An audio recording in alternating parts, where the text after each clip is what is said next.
तनाव, जो हमारे लास्ट 2 लेक्चर्स थे, अगर हम उनको कनेक्ट करते हैं तो लास्ट 2 लेक्चर्स में हमने किस चीज़ को अंडरस्टैंड किया। हमारी अंडरस्टैंडिंग ये थी कि इंफॉर्मेशन सिक्योरिटी क्या है, इंफॉर्मेशन सिक्योरिटी हम क्यों पढ़ रहे हैं और इंफॉर्मेशन सिक्योरिटी किस तरह हमारी लाइफ के अंदर वर्कआउट कर रही है। ठीक है, फिर थोड़ी बहुत अवेयरनेस देखी, 2 तरह के ट्राइड्स देखे, एक AAA और एक CIA, जिसके ऊपर इंफॉर्मेशन सिक्योरिटी जो है वो बेस कर रही है या जिसके ऊपर हमारी वर्किंग हो रही है। ठीक है, जो कंक्लूजन था लास्ट लेक्चर का वो ये था कि हम किसी भी जगह पे फिजिकली या कंप्यूटर के अंदर या लैपटॉप के अंदर कहीं पे भी किसी भी जगह पे कोई भी डिसीजन लेने से पहले, डिसीजन अगर हम फिजिकल एनवायरनमेंट में ले रहे हैं तो हम डेफिनेटली कुछ डिसाइड कर रहे हैं, कंप्यूटराइज्ड एनवायरनमेंट में ले रहे हैं तो डेफिनेटली कहीं क्लिक करने जा रहे हैं। तो उस डिसीजन के ऊपर एक दफ़ा हम गौर कर लें। यानी अगर कोई यूआरएल है, कोई यूट्यूब का लिंक है, कोई मेरे पास कोई पैच आया हुआ इंस्टॉल करने के लिए, कोई ईमेल की अटैचमेंट है, अगर मैं उसको अपने पास इंस्टॉल करने के लिए जा रही हूँ, मैं उसके ऊपर क्लिक करने के लिए जा रही हूँ, तो मैं पहले उसको अच्छी तरह से ऑब्जर्व कर लूँ कि वो मेरे काम की चीज़ है या नहीं है।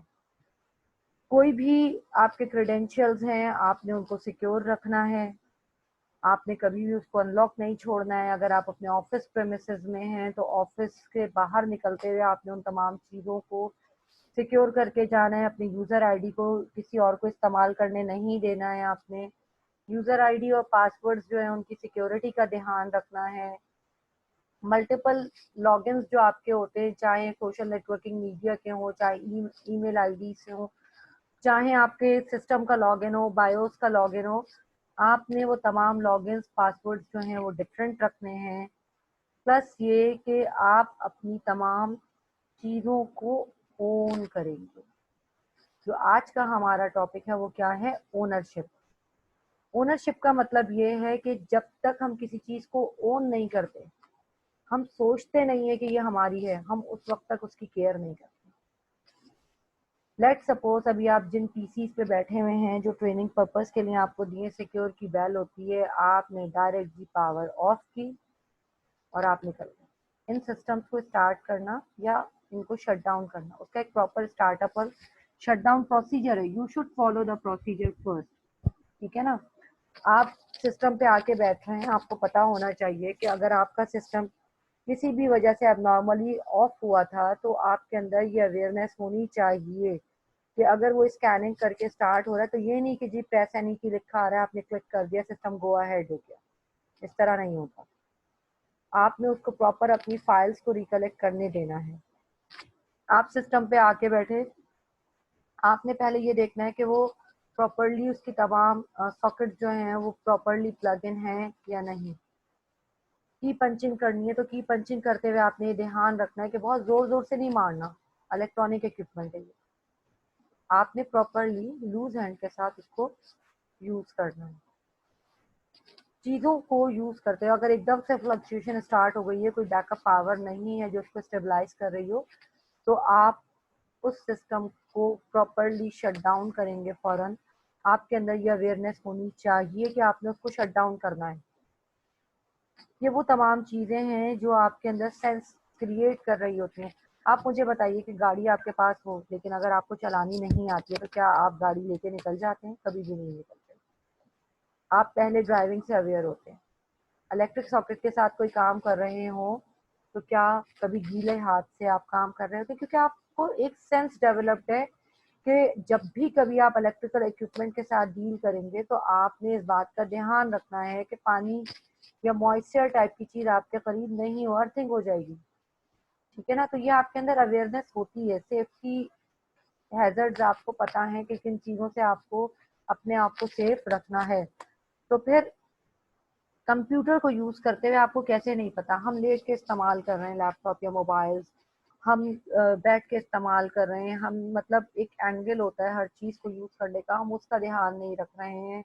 हम घंटों मोबाइल से कम्युनिकेशन कर रहे हैं, हम घंटों जो है वो एबनॉर्मल वे पे बैठ के जो है वो सिस्टम्स पे काम कर रहे हैं, तो हमारी सर्वाइकल इश्यूज भी होंगे, हमारी आईज भी अफेक्ट होंगी। हर चीज को यूज करने का एक प्रॉपर पैटर्न है, ठीक है ना। तो हम जब किसी चीज को अपना समझते हैं तो हम उसको ओन करते हैं। जब ओन करते हैं तो हम उसकी सेफ्टी रूल्स को भी अडॉप्ट करते हैं, ठीक है। जब हम उनके सेफ्टी रूल्स को अडॉप्ट करते हैं तो उस चीज को हम किस लिए इस्तेमाल कर रहे हैं, हम उसके अंदर मौजूद तमाम चीजों को भी उसी हिसाब से लेके चलते हैं। लाइक अगर मैं डाटा, मेरा सिस्टम जो है उसके अंदर मेरा ऑफिशियल डाटा मौजूद है, तो ऐसा थोड़ी होगा कि अगर कोई भी तीसरा बंदा आके बैठा है तो मैं उसको कहूँ हाँ हाँ कर लो इस्तेमाल, कोई मसला नहीं, मेरा पीसी तो है। मैं डेफिनेटली उसमें गेस्ट यूजर बनाऊंगी ताकि मैं अपने यूजर आईडी से लॉग आउट करूं, जो मेरे यूजर आईडी पे चीजें हैं उसको कोई और यूज ना कर सके।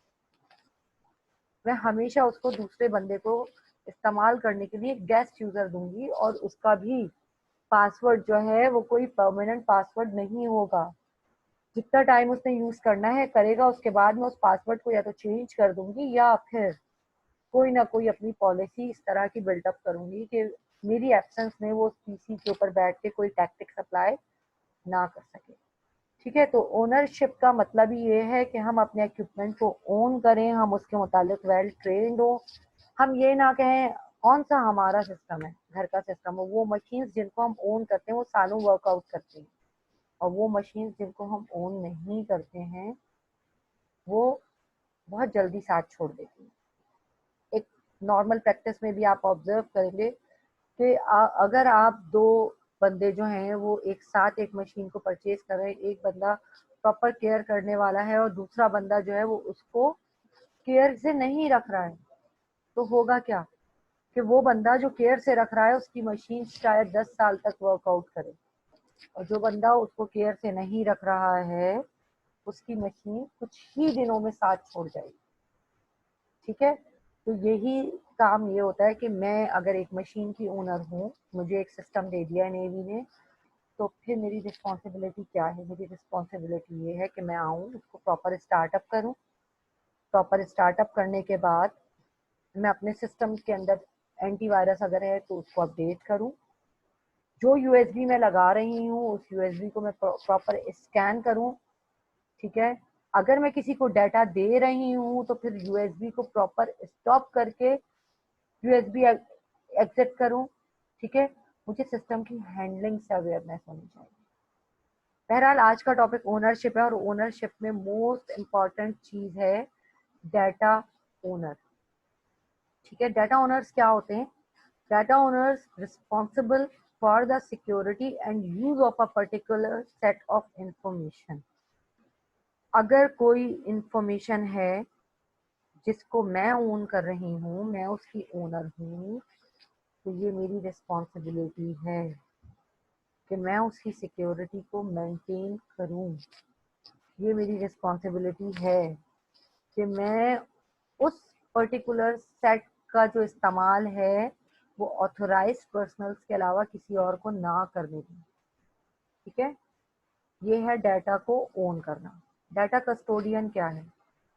डाटा कस्टोडियन ये है कि वो शख्स जिसके पास हम बैकअप्स को रखवा रहे हैं वो उनको मेंटेन करे, और उनको मेंटेन करने के साथ अगर कोई ऑथराइज्ड पर्सन लेने के लिए आ रहा है तो मैं उसकी प्रॉपर वेरिफिकेशन करके उसको हैंड ओवर करूँ।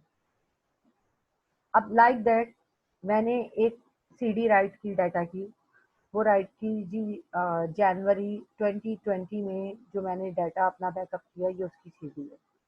एक तरीका तो ये है कि मैं 50 साल की जो है हर महीने की सीडी जो है वो सीक्वेंशियली 1 2 3 करके डालती हूँ। अगर जनवरी की सीडी का नंबर 48 आ रहा है तो फिर मैं 48 नंबर डालूंगा। मुझसे अगर कोई कहता है जनवरी की सीडी कहाँ है, मैं आपको नहीं बता सकती। मैं पहले सीक्वेंशियली चेक करूंगी एक एक। दूसरा तरीका क्या है कि मैं उस सीडी के ऊपर एक लेबल कर दूं कि 2020/जनवरी, यानी 2020 स्टार्ट हो गया है और उसके जनवरी की सीडी है।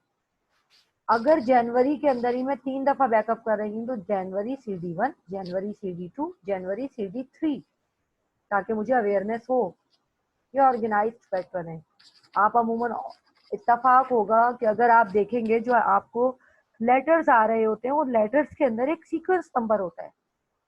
आप वो रेफरेंस नंबर अगर किसी के भी पास हो तो वो उस लेटर को ट्रैक कर सकता है कि वो लेटर कहाँ से ओरिजिनेट हुआ और वो किसका है। ठीक है, ये ऑर्गेनाइजेशन बहुत इंपॉर्टेंट है। इंफॉर्मेशन सिक्योरिटी में डाटा को ऑर्गेनाइज करना एक बहुत इंपॉर्टेंट फैक्टर है। तो इस चीज को बहुत ज्यादा ऑब्जर्व करना है और इस चीज का बहुत ज्यादा ख्याल रखना है। डाटा यूजर्स कौन है? डाटा यूजर्स वो एंड यूजर्स हैं जो काम कर रहे होते हैं इंफॉर्मेशन पे अपनी डेली जॉब्स के लिए, किसी भी एक टास्क को कंप्लीट करने के लिए। जैसे डाटा एंट्री ऑपरेटर्स होते हैं। अगर डाटा एंट्री ऑपरेटर्स जो हैं वो अपने टास्क प्रॉपरली परफॉर्म ना करें, जैसे मैंने एक बिल पे किया, तो बिल पे करने के लिए जो एंड यूजर बैठा हुआ है बैंक के अंदर, अगर वो पोस्टिंग नहीं करता मेरे बिल की, तो नेक्स्ट मंथ फिर मेरा बिल खड़ा आ जाएगा। मैं इशू फेस करूंगी, मैं जाऊंगी अपना पेड बिल दिखाऊंगी, उसको क्लियर कराऊंगी, ऐसा ही होगा। तो बिल्कुल इसी तरह जो एंड यूजर बैठा हुआ है उसको अपने डेली टास्क जो है वो बहुत अच्छे परफॉर्म करने हैं। आप जाएं, आपको पता है पूरा कंप्यूटराइज सिस्टम है पासपोर्ट का, एनआईसी का। आप जाएं अपना एनआईसी बनवाने के लिए, अगर आपका पूरा एनआईसी का फॉर्म निकाल के वो उस पर डिस्पैच की स्टैंप नहीं करता कि मतलब ये फाइनल हो गया है, तो 2 महीने के बाद भी आपको आपका एनआईसी रिसीव नहीं होगा, क्योंकि वो तो चीज आगे पोस्ट ही नहीं हुई है। जब चीज आगे पोस्ट नहीं हुई तो आपको रिसीव कैसे होगा? तो एंड यूजर्स की रिस्पॉन्सिबिलिटी बहुत इंपॉर्टेंट होती है कि वो अपने टास्क को प्रॉपरली परफॉर्म करके उसको सबमिट करें। अगर वो ऐसा नहीं करते तो इट मीन्स वो अपनी ड्यूटीज को ओन नहीं कर रहे हैं। ठीक है, तो डाटा ओनरशिप के अंदर 3 प्रॉपर टर्मिनोलॉजीज हैं। एक है डाटा ओनर, एक है डाटा कस्टोडियन और एक है डाटा यूजर। डाटा ओनर की रिस्पॉन्सिबिलिटी क्या है कि वो पर्टिकुलर सेट को ओन करता है, उसका रिस्पॉन्सिबल होता है, उससे जवाब तलब किया जा सकता है कि भाई ये चीज कहाँ गई। बिल्कुल इसी तरह से डाटा कस्टोडियन जो है वो उस तमाम स्टोरेज को, यानी वो चीज जो डाटा ओनर ने रखी है उसको सेफ रखना डाटा कस्टोडियन की जिम्मेदारी है। अगर मैं जाके कहूँ कि मुझे जनवरी का रिकॉर्ड चाहिए या मुझे फरवरी का रिकॉर्ड चाहिए, तो डाटा कस्टोडियन मुझे वो रिकॉर्ड निकाल कर देगा। इसी तरह डाटा यूजर्स जो हैं वो तमाम रिकॉर्ड प्रॉपरली सेव करने के रिस्पॉन्सिबल। ठीक है, तो नाउ अब हमारा ये थर्ड टॉपिक भी कंप्लीट हो गया, डाटा ओनरशिप। कुछ टर्मिनोलॉजीज हैं आपके पास जिसमें आपको मतलब ये आपके पास अब आगे यूज होंगी हमारे आगे के तमाम टॉपिक्स के अंदर। बिल्कुल एक सरफेस रीडिंग करते हुए वो टॉपिक्स की जो टर्म्स है उनके ऊपर बात कर रही हूँ कि एक्सेस क्या है। कोई भी ऑब्जेक्ट को यूज करने की एबिलिटी, उसके अंदर मैनिपुलेशन करना, उसको अफेक्ट करना किसी भी सब्जेक्ट या ऑब्जेक्ट के हवाले से। सब्जेक्ट और object ability to use, manipulate, modify और अफेक्ट अनदर ऑब्जेक्ट और सब्जेक्ट। ठीक है, ये एक्सेसिंग है। हम मैंने अगर एक्सेस करना है, आपको गूगल एक्सेस करना है, आपके पास अगर इंटरनेट की अवेलेबिलिटी नहीं है तो क्या आप गूगल एक्सेस कर सकते हैं? नहीं कर सकते। ठीक है, तो एक्सेस करने का मतलब कि आपके पास वो चैनल मौजूद हो, वो रास्ता मौजूद हो, वो पाथ मौजूद हो जिसके जरिए आप उस पॉइंट तक जा सकें। एसेट्स क्या हैं? एसेट्स वो तमाम चीजें हैं जिसके जरिए हम अपनी किसी भी मिशन को, किसी भी टास्क को अचीव कर पा रहे होते। जैसे हमारा एसेट क्या है? हमारे एसेट्स आप लोगों, हमारे एसेट्स ये अप्लायंसेस हैं, हमारे एसेट्स वो तमाम इंफ्रास्ट्रक्चर है जिसकी वजह से ये ट्रेनिंग पॉसिबल है, हमारे एसेट्स वो तमाम रिसोर्सेज हैं जो इस तमाम चीज को मैनेज कर रहे हैं। कोई एक भी चीज मिस हो जाती है तो हम इन चीजों को मैनेज नहीं कर सकते। ठीक है, the organizational resource that is being protected, जो आपको प्रोटेक्ट करवा तमाम चीजों को प्रोटेक्शन के साथ आप तक रिसोर्सेज को पहुंचा रही है। अटैक्स क्या हैं? कोई भी ऐसा काम, चाहे वो हम इंटेंशनली करें या अनइंटेंशनली करें, ठीक है, जिसकी वजह से सिस्टम की इंफॉर्मेशन या सिक्योरिटी कंप्रोमाइज हो रही हो, an act that is an intentional और unintentional attack to cause damage or compromise to the information and or the system that support it, control, safeguard or countermeasures, security mechanisms, policies or procedures that can successfully counter attacks, reduce risk, resolve vulnerabilities and otherwise improve the security within an organization. यहाँ बहुत सारे words आ रहे हैं। सबसे पहला safe guard. Safe guards क्या है? Safe guards वो सिक्योरिटी वॉल है, वो सिक्योरिटी मेजर्स हैं जो हम किसी भी इन्वायरमेंट के लिए सेफ करने के लिए अडॉप्ट कर रहे होते हैं। जैसे सिस्टम के अंदर password, antivirus, firewall, do's and don'ts, ये सब क्या है? Safeguards. अगर हम ये सब अडॉप्ट करते हैं तो हमारी चीजें क्या रहती है? सिक्योर रहती हैं। वल्नरेबिलिटी क्या है? Vulnerability weakness in security wall. Antivirus install कर दिया सिस्टम में, लेकिन सिस्टम जब यूज करने बैठे 80 GB की हार्ड डिस्क कौन स्कैन करेगा? Portable hard disk. नहीं जी, छोड़ो, एग्जिट करो। और हम क्या करते हैं? हम अपना काम करते हैं, बहुत इंपॉर्टेंट काम है, हमने स्कैनिंग के बगैर सिस्टम अपना स्टार्ट कर दिया, तो ये मेरी क्या है? वीकनेस है। ठीक है, तो vulnerability is weakness in security wall. किसी भी सिक्योरिटी वॉल की वीकनेस क्या कहलाती है? वल्नरेबिलिटी कहलाती है।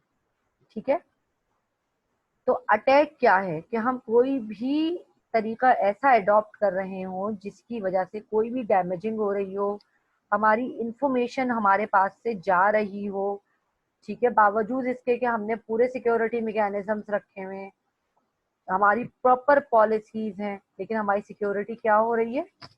कंप्रोमाइज हो रही है। ठीक है, अब ये काम इंटेंशनली भी हो सकता है और अनइंटेंशनली भी। बार दफा हम समझ रहे हैं कि हम ये जो चीज अडॉप्ट करने के लिए जा रहे हैं, ये चीज है, ये सेव है, लेकिन वो सेव नहीं होती है। पूरा का पूरा सिस्टम थ्रेट में चला गया, खतरे में चला गया, डेंजर जोन में चला गया। ठीक है, तो अटैक्स की डेफिनेशन समझ में आ गई कि ये क्या है? कि कोई भी अनइंटेंशनल, यानी आप जानबूझ के ना अटेम्प्ट ले रहे हो, या इंटेंशनल, या आप जानबूझ के ले रहे हो अटेम्प्ट, दोनों सूरतों में ऐसा हो सकता है। एक्सप्लॉइट, कि किसी की भी वीकनेस को हम अपनी एडवांटेज में ले लें, to take advantage of weakness और वल्नरेबिलिटी इन अ सिस्टम। हम कोई भी ऐसा तरीका इख्तियार करें कि जिसकी वजह से कोई भी वीकनेस हमारे सिस्टम में इंक्लूड हो जाए। हम किसी की भी वीकनेस को मिसयूज करें, मुझे पता है कि सामने वाले बंदे की कैपेसिटी नहीं है तो वो ये काम कर सके, और हमें पता है वो आज ड्यूटी पर है, अब हम उसकी उसी कैपेसिटी को मिसयूज करें। ठीक है, तो ये कहलाता है क्या? एक्सप्लॉइट करना। Exposure, a single instance of being open to depth. मुझे पता है कि इतने बज के इतने मिनट पे ये सिस्टम जो है वो नेट पे कनेक्ट होगा और यहाँ से वो अपडेट्स उठाएगा। मुझे एक पोर्ट ओपन मिल रही है, मैंने उसी टाइम का फायदा उठाया और मैं उसके सिस्टम में दाखिल हो गई। यानी मुझे पता है कि उसका एक्सपोजर क्या है, वो किस एनवायरनमेंट पे काम कर रहा है। कोई मुझे एक ऑप्शन मिलना चाहिए उसके सिस्टम को डिस्ट्रॉय करने के लिए या डिस्टर्ब करने के लिए। ठीक है, एक्सपोजर समझ में आ गया? क्लियर हो गया? हैक, हैक दो तरीके से हम हैक का वर्ड यूज कर रहे हैं। एक तो ये है कि हम किसी भी चीज को सिक्योर कर रहे हो, उसको सिक्योर करने के लिए हम ये टैक्टिक्स अडॉप्ट करें, और एक ये है कि हम इलीगल वे पे किसी के भी सिस्टम पे एक्सेस करें और एक्सेस करके उसकी इंफॉर्मेशन को अपने कंट्रोल में लें। तो हैकिंग क्या है? हैकिंग दो टर्मिनोलॉजीज पे हम यूज करते हैं। एक हम कर रहे होते हैं गुड प्रैक्टिस के ऊपर और एक करते हैं बैड प्रैक्टिस के ऊपर। गुड प्रैक्टिस तो ये है कि हम सिर्फ और सिर्फ किसी को भी कोई टैक्टिक सिखाना चाह रहे हो पॉजिटिव वे पे काम करने के लिए। जैसे किसी भी मुल्क की डिफेंस के अंदर भी हैकर्स मौजूद होते हैं, बट हम उनको इथिकल हैकर्स कंसीडर करते हैं क्योंकि वो अपने नेशन के लिए वर्कआउट करते हैं। बैंक्स हैं जितने, ये बैंक्स भी अपॉइंट करते हैं इथिकल हैकर्स को, क्योंकि वो वहां पर वो तमाम सिक्योरिटी वॉल्स क्रिएट करते हैं जिसकी वजह से उन बैंक अकाउंट्स तक कोई भी रसाई हासिल ना कर सके। ठीक है, यानी वहां तक दाखिल ना हो पाए, ये इथिकल हैकिंग में कंसीडर हो रहा होता है। अच्छा, इसके अलावा जो बैड वे पर है कि नहीं जनाब मुझे तो इसका बैंक अकाउंट हैक करना है, ऐसा कुछ एक इंसिडेंट हुआ था अभी कुछ अर्सा पहले। मैंने डॉन में ही आर्टिकल रीड आउट किया था, डॉन का मेरे पास एक क्लिप आया था कि एक साहब अपने घर में होते हैं और उनके पास जो है वो एक कॉल आती है साउथ अफ्रीका से कि जी मैं आपके साथ एक बिजनेस करना चाह रहा हूँ, और वो बिजनेस जो है वो इस तरह से है कि आपने एक अमाउंट आएगा आपके अकाउंट में, आपने उसका 25% अपने पास रखना है, बाकी 75% हुंडी के थ्रू आपने मुझे ट्रांसफर कर देना। हुंडी क्या है? हुंडी जो ये इजी पैसा वगैरह या वेस्टर्न यूनियन वगैरह टाइप की जो फैसिलिटीज हैं, ये हुंडी है जिसमें बैंक अकाउंट के जरिए एक्सेसिंग नहीं है। उसके लिए वो कुछ ईमेल्स कॉरेस्पॉन्डेंस भी होती है उनकी उन साहब से, इस तरह की बातचीत पूरी होती है। वो कहते हैं ठीक है। अब एक दिन वो साहब जो है वो अपने घर पर होते हैं, उनके पास एक अलर्ट आता है बैंक की तरफ से कि जी आपके अकाउंट के अंदर 3 लाख डिपॉजिट हो गए। तो एकदम हो जाते हैं, थोड़ा सा लीगल वे पे चलने वाले साहब होते हैं, फौरन अपने बैंक पहुंचते हैं, मतलब फौरन पहुंचते हैं, कुछ टाइम के बाद पहुंचते हैं। उन्होंने मतलब पूरी एक वो स्टोरी अपनी लिखी थी। तो बहरहाल वो जब बैंक जाते हैं तो पता ये चलता है कि ये जो पैसे हैं वो बैंक मैनेजर को जब बताते हैं कि ये इस तरह से मेरे अकाउंट में डिपॉजिट हुए, तो बैंक मैनेजर कहते हैं अगर ये आपको पता है आपके नहीं है तो मैं ये पैसे जो हैं वो आपको ट्रांसफर बैंक को ट्रांसफर कर दीजिए। तो साहब वो चेक लिखते हैं और वो बैंक को ट्रांसफर कर देते हैं। उसके बाद वो साहब बताते हैं कि एफआईए की रिपोर्ट के मुताबिक एट अ टाइम 5 या 6 इंसिडेंट इस तरह के हुए हैं, और एफआईए बैंक से उन बैंक अकाउंट की डिटेल लेने के बाद उन लोगों को अरेस्ट करने जा रहा है, और सब जो एक्सेसिंग हुई है वो साउथ अफ्रीका से ही हुई थी, और वो 6 के 6 अकाउंट जो हैं वो उनमें इसी तरह कुछ अमाउंट में पैसा ट्रांसफर हुआ था। तो इसलिए जो यहाँ पर सोचने की बात है वो ये है कि अपने बैंक अकाउंट्स के ऊपर आपने खासी नजर रखनी होती है। हम बड़ा खुश हो रहे होते हैं ना, अरे 1000 रुपए हमारे अकाउंट में आ गए, 2000 रुपए आ गए अकाउंट में। तो काइंडली इन चीज़ों को कंसीडर कीजिए। अगर आपने अपने अकाउंट में या आप किसी बहुत स्ट्रॉन्ग बैंक में अपना अकाउंट रख के नहीं बैठे हुए जिनकी सिक्योरिटी वॉल बहुत स्ट्रॉन्ग है, या आप बहुत अच्छे यूजर नहीं हैं इंटरनेट बैंकिंग के, तो आप कुछ ऐसे पॉइंट्स छोड़ देते हैं जिसकी वजह से कोई भी शख्स जब आपके मोबाइल तक पहुंचता है तो वो आपके मोबाइल से डाटा को हैक करता है, और उसके बाद वो तमाम का तमाम डाटा जो है वो उसको मिसयूज करता है। तो काइंडली इस बात को हमेशा जहन में रखें कि अपने अकाउंट जब भी लॉग इन करें तो उनको लॉग आउट कीजिए, लॉग आउट करें, और उसके बाद आपने उस चीज को हमेशा सिक्योर रखना है, टेम्परेरी मेमोरी को क्लियर करना है, चीजों को हैंडल विद केयर के उसूल पे चलाना है। ठीक है, बहरहाल हम बात कर रहे थे हैक की। तो जो ये इलीगल एक्सेसिंग होती है, ये इलीगल एक्सेसिंग अमूमन फाइनेंशियल फ्रॉड्स के लिए की जा रही है। ऑब्जेक्ट्स क्या है? एक पैसिव एंटिटी है किसी भी इंफॉर्मेशन सिस्टम की जो रिसीव करती है किसी भी डाटा को। ठीक है, रिस्क क्या है? कोई भी चांसेस कि ये काम हो सकता है। मैं ये नहीं कह सकती कि मेरा सिस्टम आइडियली सिक्योर है, 90% सिक्योर है। इट मीन्स दैट 10% चांसेस हैं कि मैं कोई भी इशू फेस कर सकती हूँ। ठीक है, सिक्योरिटी ब्लूप्रिंट्स क्या है? कोई भी प्लान और इम्प्लीमेंटेशन किसी भी नेक्स्ट सिक्योरिटी प्लान की, यानी अगर कोई भी एक सिक्योरिटी प्लान अभी वर्कआउट कर रहा है तो मैं ये सोचूं कि मेरा मुस्तकबिल में अपडेटेड सिक्योरिटी प्लान क्या हो सकता है, या नॉर्मल इस वक्त जो सिक्योरिटी प्री रिक्विजिट्स चल रही हैं उनको लेके मैं किस तरह से सिस्टम अपना आगे चला सकती हूँ। ठीक है, मुख्तलिफ सिक्योरिटी मॉडल्स हैं जिनके ऊपर हम काम कर रहे होते हैं। A collection of specific security rules. Security models किससे बनता है? कोई भी सेट ऑफ रूल्स होते हैं सिक्योरिटी पॉलिसी के। जैसे मैंने एक पॉलिसी बना दी कि सिस्टम ऑन करेंगे तो जी आपने आपका जो सिस्टम जैसे ही लॉग इन करेंगे फर्स्ट टाइम, तो आपको एक पासवर्ड जो बताया कि आपको लॉग इन करेंगे, तो वो आपसे फौरन आपका न्यू पासवर्ड मांग लेगा। अब न्यू पासवर्ड के लिए ये लिमिटेशन है। आपको अपना पासवर्ड जो है वो हर 30th डे पे चेंज करना है। आपके सिस्टम की 30 डेज की इवेंट लॉग जो है वो ओआईसी को सबमिट कर दी जाएगी, वगैरह वगैरह। ये आपके क्या हैं? रूल्स हैं, पॉलिसीज हैं जो कोई भी कंपनी अपनी बना रही होती है। तो एक आपके सिक्योरिटी पॉलिसीज जो हैं वो सिक्योरिटी मॉडल्स कहलाती हैं। ठीक है। सिक्योरिटी प्रोफाइल या सिक्योरिटी पोस्चर्स क्या होते हैं? A general label for the combination of all policies, procedures, technologies, and programs that make up the total security efforts currently in place.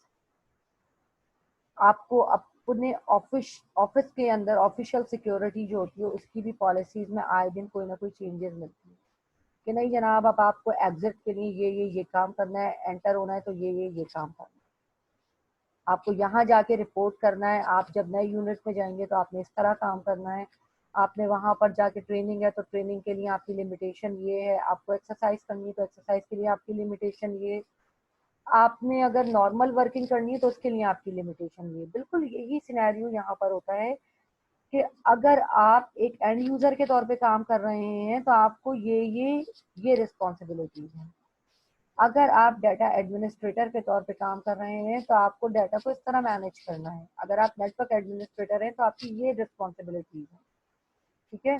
तो आपकी अपनी एक प्रोफाइल होती है कि आपने किस तरह टेक्नोलॉजी को इस्तेमाल करते हुए वर्कआउट करना है। सब्जेक्ट कोई भी एक एक्टिव एंटिटी जो इंटरेक्ट कर रही होती है किसी भी इंफॉर्मेशन सिस्टम से, यानी जो एक पॉइंट से दूसरे पॉइंट तक चीज़ों को कन्वे करवा रही हो। ठीक है। थ्रेट क्या है? कोई भी ऑब्जेक्ट, कोई भी पर्सन जो लोगों के साथ इंटरेक्ट करे किसी भी डेंजर के अंदर या डेंजर कंडीशंस के अंदर, किसी भी एसिड की मौजूदगी में या किसी भी एसिड को कोई खतरा है। जैसे आपको एक अलर्ट आ रहा होता है डेली ऑर्डर्स की सूरत में कि जी जनाब ये थ्रेट्स मिल रहे हैं, तो आप उसी हिसाब से अपनी चीज़ों को मैनेज कर रहे होते हैं, उसी हिसाब से लेवल ऑफ सिक्योरिटी रेज कर रहे होते हैं। यही चीज़ यहाँ पर है। अगर एक नॉर्मल सिस्टम है उसका सिक्योरिटी का थ्रेट एक अलग लेवल का होता है, लेकिन जो इंटेलिजेंस के सिस्टम है उन पे सिक्योरिटी थ्रेट्स एक अलग लेवल के होते हैं, तो उनके सिक्योरिटी की पॉलिसीज भी उसी हिसाब की होती हैं। ठीक है। थ्रेट एजेंट्स क्या है? स्पेसिफिक इंस्टेंसेस और components of a more general threat. जो भी थ्रेट एजेंट्स होते हैं वो उसी हिसाब से पॉलिसीज को डिजाइन कर होते हैं। वल्नरेबिलिटी हमने अभी डिस्कस कर ली, वीकनेस और फॉल्ट इन अ सिस्टम और protection mechanism that expose information to attack और डैमेज, कि आप उन अटैक्स को और उन डैमेजेस को क्या कर सकें, कंसीडर कर सकें। ठीक है। क्लियर है यहाँ तक बात? अच्छा, इसके बाद जिस टॉपिक पे हम जाएंगे, अच्छा ये जो हमने जो चीज़ें अभी डिस्कस की हैं ये तमाम चीज़ें आपने मतलब रिकॉल करनी है, इनको अच्छी तरह से देख लेना है, इसको अच्छी तरह से ऑब्जर्व कर लेना है। ठीक है। कोई ऐसी चीज़ नहीं हो जो मतलब आपको एक प्रॉब्लम में लेके जाए। यहाँ पर मैं एक छोटी सी एक सीवीटी है आपके सिस्टम के हवाले से, क्योंकि अब हमारा जो नेक्स्ट टॉपिक हम जिस पर जा रहे हैं वो क्या है?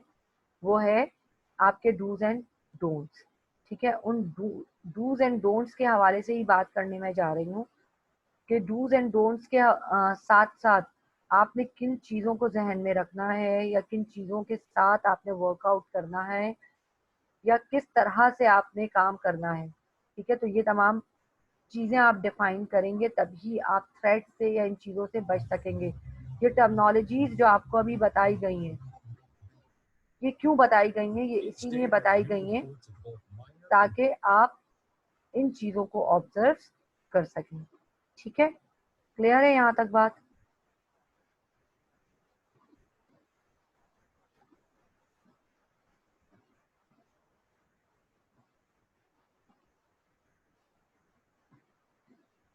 अच्छा, इसको देखें, फिर इस पे हम फर्दर बात भी करेंगे, ठीक है। Major data breaches, which is why it's essential to understand the best ways to keep your data safe.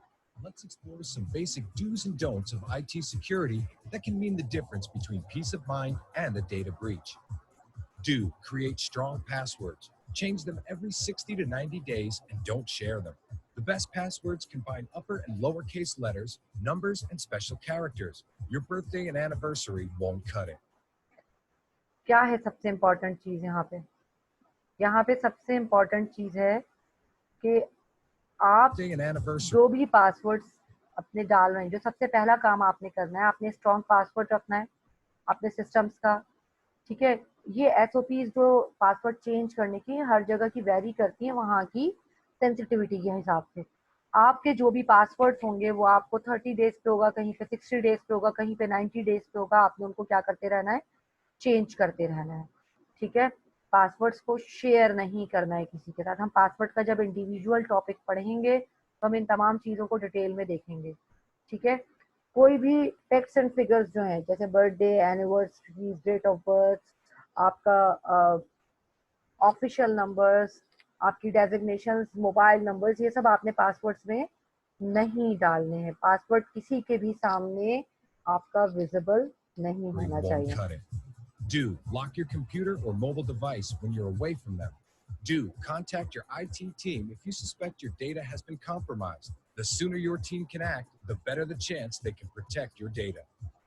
Don't use the same password for all your applications. Have separate passwords for your email, computer login, and other applications. ये बहुत important point है कि हम जो master की बना देते हैं ना तमाम। आपको यहाँ पर एक चीज ऑब्जर्वेशन में आ रही होगी कि हमने जितने भी पासवर्ड्स डाले हुए हैं वो सारे मतलब जितनी भी कीज हैं वो सब एक दूसरे से डिफरेंट है।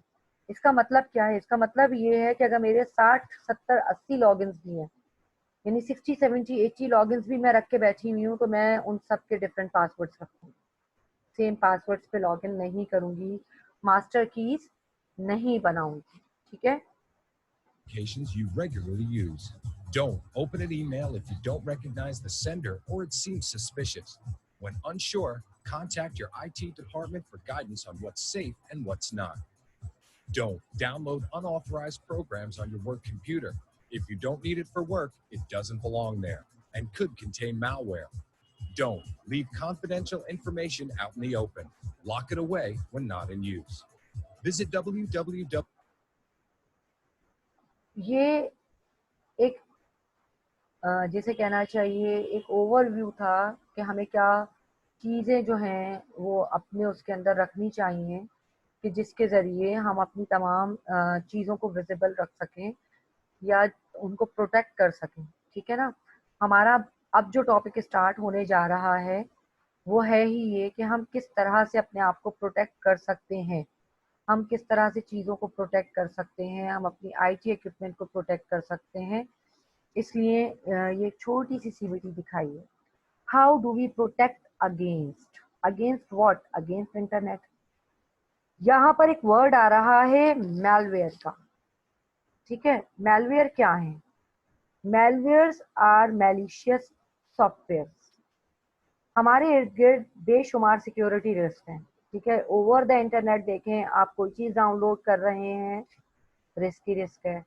हम यूज़ करते हैं क्या? Pirated software.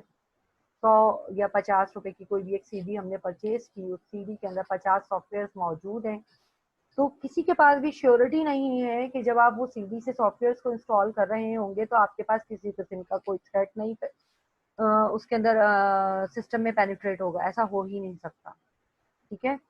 तो जो भी आपके पास थ्रेड इंक्लूड हो रहे हैं वो कहाँ से आ रहे हैं? वो या तो ईमेल से आ रहे हैं, वो डाउनलोडिंग सॉफ्टवेयर से आ रहे हैं, वो पायरेटेड सीडीज से आ रहे हैं, वो यूएसबी से आ रहे हैं, वो किसी भी अनऑथराइज साइट की एक्सेसिंग से आ रहे हैं, ठीक है। तो मैलवेयर्स क्या हैं? Malwares is any software program that is design to damage और डिसरप्ट अ कंप्यूटर सिस्टम। ये डिजाइन इसलिए किया जाता है कि आपके सिस्टम की परफॉर्मेंस को चेंज कर दे, उसको डिस्टर्ब कर दे, उसको ऑल्टर कर दे, ताकि आप अपना काम प्रॉपरली ना कर पाए, ठीक है। प्रॉपरली नहीं करने का मतलब क्या है? प्रॉपरली नहीं करने का मतलब ये है कि मैं चाह रही हूँ मैं सी ड्राइव को ओपन करूँ, आप नहीं खोल पाए। मैं चाह रही हूँ मैं डी ड्राइव के ऊपर काम करूँ, आप नहीं कर पाए। ठीक है, मैं चाह रही हूँ ये फाइल एक जगह से दूसरी जगह पे कॉपी कर दूँ, सिस्टम डिनाई कर दे। मैं चाह रही हूँ ब्राउजर खोल के मैं इंटरनेट यूज करूँ, सिस्टम डिनाई कर दे। मैंने अभी अपने मोबाइल डाटा को डिसेबल किया था, पता चल रहा है वो इनेबल हुआ हुआ है। इट मीन्स दैट कि कुछ मेरे सिस्टम के अंदर ऐसा डाटा पैकेट मौजूद है जो मेरी रिक्वायरमेंट के अपोजिशन में जा रहा है। क्लियर है? कोई कंफ्यूजन है यहाँ पे? ठीक है, तो मैलवेयर्स क्या हैं? बेसिकली ये प्रोग्रामर्स ही डिजाइन करते हैं। ये प्रोग्रामेबल पैचेस होते हैं जो आपके सिस्टम के अंदर प्रोपेगेट करते हैं, जो सिस्टम में आते हैं और आने के बाद आपकी परफॉर्मेंस को चेंज करना शुरू कर देते हैं। ठीक है, एग्जीक्यूटेबल प्रोग्राम्स होते हैं, प्रोग्रामेबल फाइल्स होती हैं, रिटन कोड्स होते हैं।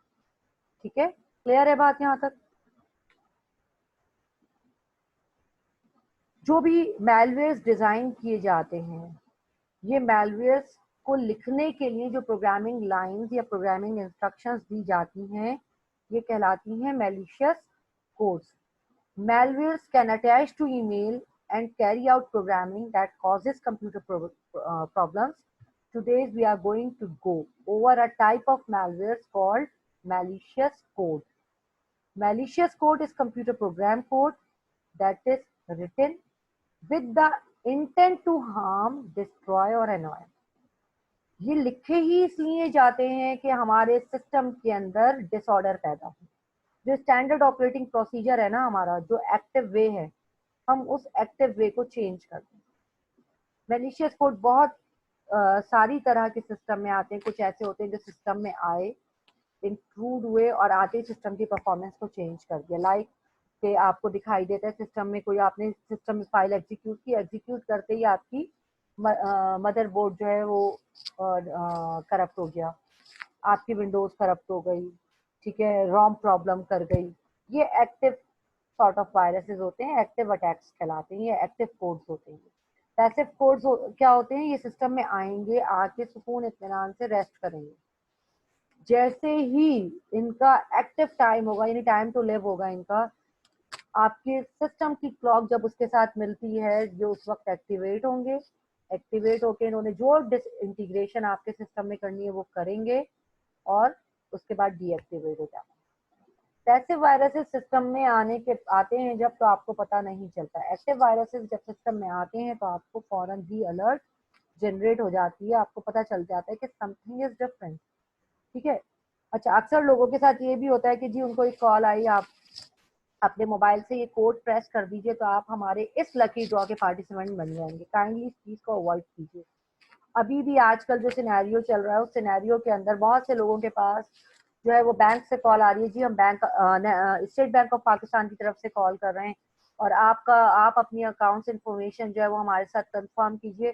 तो काइंडली इस बात को अवॉइड कीजिए। वजह ये कि स्टेट बैंक ऑथराइज नहीं है किसी भी बैंक के यूजर को इंडिविजुअली कॉल करने का। कोई भी कंसर्न बैंक जो है वो अपने तमाम क्लाइंट्स या कस्टमर्स को खुद कॉल करता है और वो अपने नंबर से कॉल करता है। वो कभी भी एक पब्लिक नंबर से कॉल नहीं करेगा। जो बैंक का अपना नंबर है वो उससे कॉल करेगा और वो कभी भी आपसे ये इंफॉर्मेशन नहीं लेगा कि आप कहाँ से बिलोंग कर रहे हैं या आपकी क्या इंफॉर्मेशन है या आपकी अकाउंट डिटेल्स क्या हैं या आपके पासवर्ड्स क्या हैं। ये तमाम चीज़ें कभी भी आपसे नहीं मांगी जाती हैं। क्लियर है बात? तो बहरहाल इस तरह के जो भी जिसे कहना चाहिए फेक कॉल्स जो है उनको अवॉइड कीजिए। आप किसी भी लकी ड्रॉ के पार्टिसिपेंट बनने से पहले उस लकी ड्रॉ के मुतालिक इन्वेस्टिगेशन अच्छी तरह से कर लीजिए। अब what type of malicious code are you familiar? कौन कौन से? बहुत सारे सुनाई देते होंगे आपको। ठीक है, यहाँ पर भी मैं आपको एक छोटी सी क्लिप दिखा रही हूँ। वो क्लिप देखें, फिर हम डेप्थ में जाएंगे। डेप्थ में जाके हम उन चीज़ों को देखेंगे कि वो चीज़ें क्या हैं, किस तरह की हैं। ये टॉपिक तो अभी चलने वाला टॉपिक है।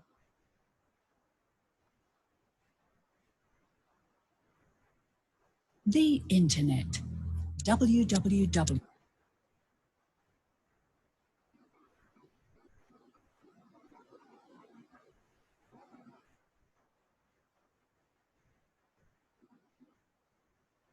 The World Wide Web, a world of unlimited possibilities. You can shop, book a trip to a sunny beach, watch movies, listen to music, take care of all your banking, and maybe even pick up a date for Saturday night. The internet has become an indispensable part of our daily lives, both at home and at work. And the rapid development of the internet is further reinforced by the spectacular surge in the number of internet users who have a high-speed internet connection via ADSL or cable. This is resulting in a growing number of people who are continuously online.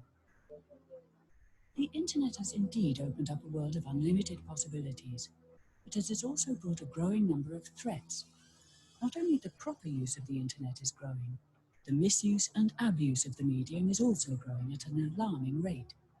There are countless viruses and worms that use the latest tricks to force their way into your computer. They often get into your PC silently, without you even knowing they're there.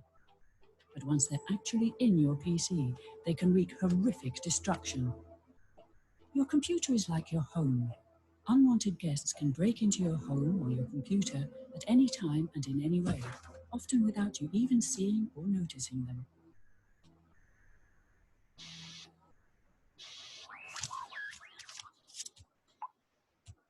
Emails, for example, can provide an entryway for viruses to penetrate your computer.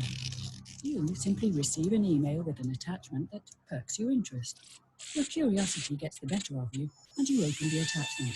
And presto, the virus barges in and has unlimited access to every nook and cranny of your PC. These viruses are also experts at spreading and multiplying via all the addresses in your mailbox. But the emails aren't the only way that viruses get into your PC. Actually, every time you visit a website or download free music or video files, you can contaminate your PC with dangerous installations or downloads. But viruses can do much, much more. They are so clever that they wreak all this havoc entirely on their own. They don't need your help. All they need is your PC, and the rest takes place automatically. Worms, another group of nasty intruders, can also spread at devastating speed. Worms cleverly use the leaks in your computer programs, so they enter your computer whenever your PC is connected to the internet, even if you aren't at home. You could say that worms act as doormen, but the only problem is that they let in all kinds of unsavory characters that you would actually like to keep out. And if you could see them, you would be horrified at the riffraff that walks straight through the door. Yeah, like we said, they're ruthless intruders. Of all the intruders, bots are without a doubt the most ruthless. They install themselves on your computer, often with the aid of a virus or worm, and as it were, hypnotize your computer. From this moment on, you are the owner of a zombie PC. Once your PC is infected with a bot, it becomes part of a many-branched network of zombie PCs, all infected with the same bot, a botnet. It's annoying for you and dangerous for others, a breeding ground for criminal offences. From one central point, just one malicious person can order all the bots in the network to carry out the same task. For example, to paralyze a company's network or website. And they send more than 50% of all the spam sent worldwide. The repercussions of an attack by a network are obviously immensely greater, more effective, and more damaging than an attack from an individual PC. So if you don't protect your computer against bots, it can unwillingly take part in a collective attack of this nature. And while all of this is taking place, you probably won't notice a thing. Your PC will appear to operate normally, but behind the scenes it will be working overtime to carry out all kinds of undesirable activities. All of this paints a pretty discouraging picture, just when you were feeling so positive about the endless possibilities provided by the internet and your computer. But the good news is that it's not as complicated as it sounds. You can secure your PC by following just 4 simple rules. Rule 1. Install a... Okay.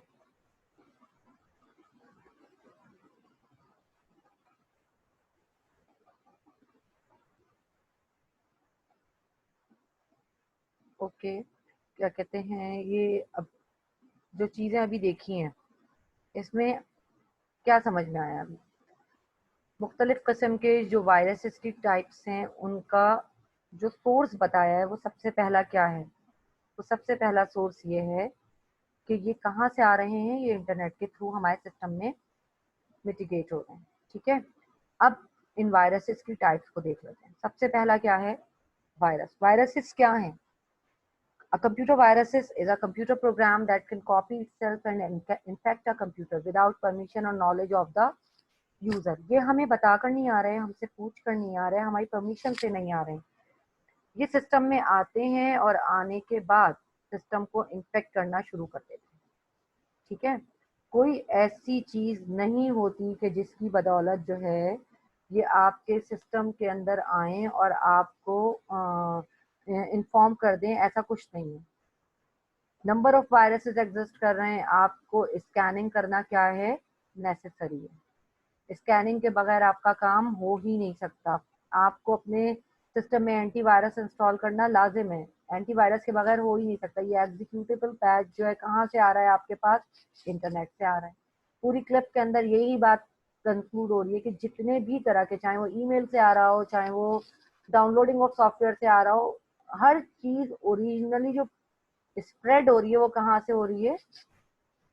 Internet से हो रही है। तो computer virus भी क्या है? Executable programme है जो कोई भी प्रोग्रामर कोड डिजाइन कर रहा है, कोड डिजाइन करने के बाद उसको प्रोपेगेट कर रहा है और उसके बाद वो लोगों में स्प्रेड होता है। ठीक है, क्लियर है बात? तो फर्स्ट कैटेगरी क्या है? वायरस है, जो एग्जीक्यूटेबल पैच है, जो आपकी परमिशन, आपकी नॉलेज के बगैर आपके सिस्टम में आ गई है। Second category of malicious code is worms.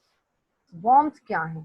Worms की जो सबसे इम्पोर्टेंट बात है, पहले तो ये समझें वॉर्म्स को समझने के लिए कि नेटवर्क क्या है। जब भी कभी हम दो या दो से ज्यादा कंप्यूटर्स को आपस में इंटरकनेक्ट कर देते हैं, चाहे किसी डिवाइस की मदद से या चाहे डायरेक्टली, ठीक है, तो वो नेटवर्क कहलाता है।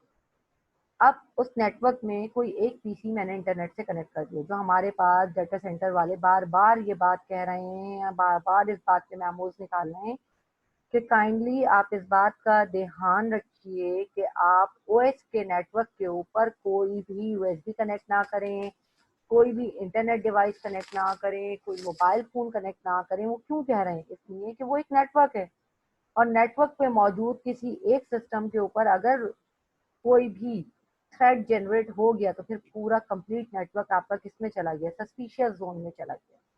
तो worms are also malicious code. और ये काम कैसे करते हैं? Worms work through network. क्या होगा? एक सिस्टम में आ गया और एक सिस्टम में आते ही वो सब में स्प्रेड होना शुरू हो जाएगा।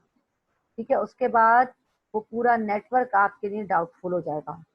कोई शेयरिंग का फोल्डर बना हुआ है, अमूमन कुछ लोग आप लोगों में से केबल नेटवर्क यूज करते हुए आए होंगे। केबल नेटवर्क में क्या होता है? कोई भी शख्स डाटा रख रहा है किसी एक सेंट्रलाइज्ड प्लेस पे, कोई भी शख्स जो है वो डाटा जो है वो रिसीव कर रहा है और कोई भी शख्स डाटा फॉरवर्ड कर रहा है। इसी तरह से हो रहा है। ठीक है, अब आपने वहां पे उसने मूवीज डाल दी हैं, सॉफ्टवेयर डाल दिए, आप उसके उस पर जाकर मूवीज भी उठा रहे हैं, सॉफ्टवेयर भी उठा रहे हैं। अब उससे होगा क्या? पूरा कंप्लीट सिस्टम डाउन हो जाएगा।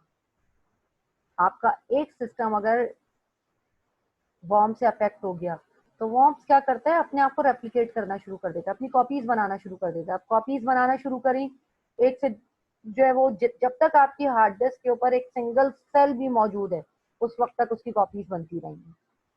कॉपीज तो बनी तो बनी, होगा क्या? आप चेक कर रहे होंगे आपकी हार्ड डिस्क के ऊपर जो है आपने इंस्टॉलेशन तो कुछ की ही नहीं है, लेकिन ये एरर आपको अमूमन अपने मोबाइल फोन्स में दिखाई भी देता है। आप देखते हैं तो आपके पास स्टोरेज फुल दिखाई देती है, इनफ मेमोरी नहीं होती है आपके पास कोई भी सॉफ्टवेयर डाउनलोड करने के लिए। आपके पास फ्लैग ही ये जनरेट हो रहा होता है, नॉट इनफ मेमोरी। ठीक है, तो नॉट इनफ मेमोरी का मतलब क्या है? वॉर्म्स ने उस जगह को ऑक्युपाई कर लिया। अब उसी मोबाइल फोन को अगर आप क्या करते हैं? रीस्टोर करते हैं। आपने वो तमाम सॉफ्टवेयर डाल दिए, वो पूरा डाटा बैकअप जो था वो पूरा डाटा उठा लिया, उसके बाद भी आप नए सॉफ्टवेयर इंस्टॉल कर पाते हैं। इसका मतलब क्या है कि वो स्टोरेज जो वॉर्म्स ने ऑक्युपाई की हुई थी वो रीस्टोर करने की वजह से वॉर्म्स से क्लियर हो गई है। तो वॉर्म्स की सबसे बड़ी प्रॉब्लम ये है, वो स्टोरेज को किल कर देता है, खत्म कर देता है, बिल्कुल आपके पास नहीं बचाता। क्लियर है ये बात? कोई कंफ्यूजन है किसी के पास? ठीक है तो फिर ये कि फिर वही बात कहूंगी कि अपने पास लिख कर रखिए और ट्रेनिंग ऑफिस तक क्लास लीडर के थ्रू मूव ऑन करवा दीजिए। ट्रोजन हॉर्सेस क्या हैं? ये भी बहुत इंपॉर्टेंट चीज है। अभी इन तीनों वॉर्म्स, वायरसेस और ट्रोजन हॉर्सेस के मुतालिक मैं आपको एक क्लिप भी छोटी सी दिखाऊंगी। ट्रोजन हॉर्सेस क्या हैं? ये एक और टाइप है किसकी? मेलवेयर्स की।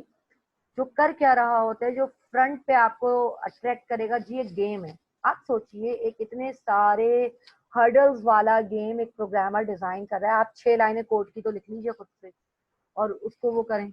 आप उस कोड में अगर कुछ क्रिएटिविटी है तो आप वो दूसरे के नाम से आगे जाने देंगे? कभी भी नहीं जाने देंगे।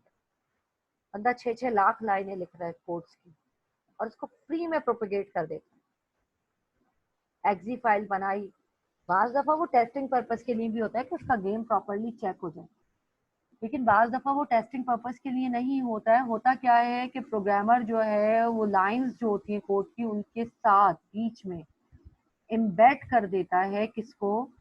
एक अदद मैलवेयर को, एक अदद पैच को।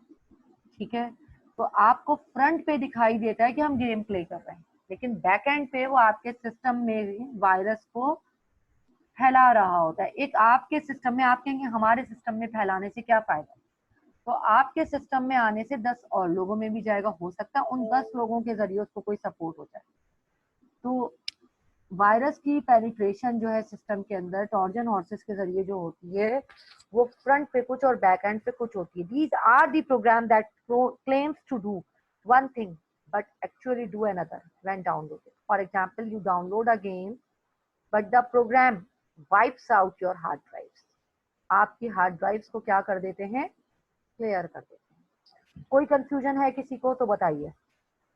ठीक है, स्पाई, स्पाई के नाम से ही पता चल जाता है आपको कि ऐसा सोर्स जो आपकी मॉनिटरिंग पर है। This is a program that runs in the background to monitor your computer activities. ये प्रोग्राम किस लिए डिजाइन किया जाता है? इसलिए डिजाइन किया जाता है कि आपके सिस्टम की जो एक्टिविटीज है उनको मॉनिटर कर सकें। Spyware is frequently downloaded without the user not knowing it. Spyware can monitor web browsing and causes pop-up. Spy वाले जो प्रोग्राम्स है ना, ये मल्टीपल टाइम्स इसलिए भी आपके सिस्टम के अंदर आ जाते हैं कि जैसे जितने भी सॉफ्टवेयर हाउसेज हैं वहाँ पे स्पाई का कॉन्सेप्ट है। क्यों है? क्योंकि वहाँ पर टाइमिंग के हिसाब से पेमेंट हो रही होती है। तो जितनी देर आप काम करेंगे उतनी देर ही आपको कंसीडर किया जाएगा, और जितनी देर आप काम नहीं करेंगे उतनी देर आपको कंसीडर नहीं किया जाएगा। आप खाना खाने के लिए उठ रहे हैं, वो आपका टाइमिंग आउट है। फिर जो भी कोई वहाँ पे वेब एडमिनिस्ट्रेटर है वो ये मॉनिटर करेगा, आया आप लैपटॉप खोल के प्रोग्रामिंग ही कर रहे हैं या इंटरनेट पे फेसबुक यूज कर रहे हैं। तो बेसिकली स्पाईवेयर जो हैं वो मॉनिटरिंग के सॉफ्टवेयर होते हैं जो इस बात की ग्रिप रखते हैं कि लोग क्या वर्किंग कर रहे हैं अपने लैपटॉप के ऊपर, और वो उसकी पूरी वीडियोस बनाकर भी आगे प्रोपेगेट कर सकते हैं। ठीक है, क्लियर है बात यहाँ तक? कोई कंफ्यूजन है? अब यहाँ पर एक चीज आपको और मैं शेयर कर रही हूँ, उसके बाद फिर नेक्स्ट लेक्चर के अंदर हम चीज़ों को फर्दर डिस्कस करेंगे कि उसमें क्या करना है। एक छोटी सी सीबीटी है इसी हवाले से, वॉर्म्स, वायरसेस और ट्रोजन के हवाले से। ठीक है,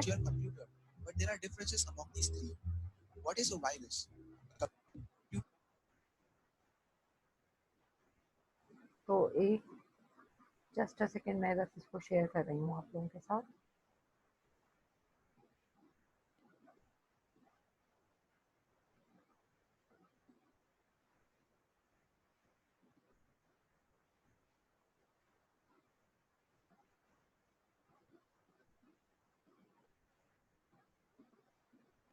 जी, Viruses, worms, and Trojan horses are all malicious programs that can cause damage to your computer, but there are differences among these three.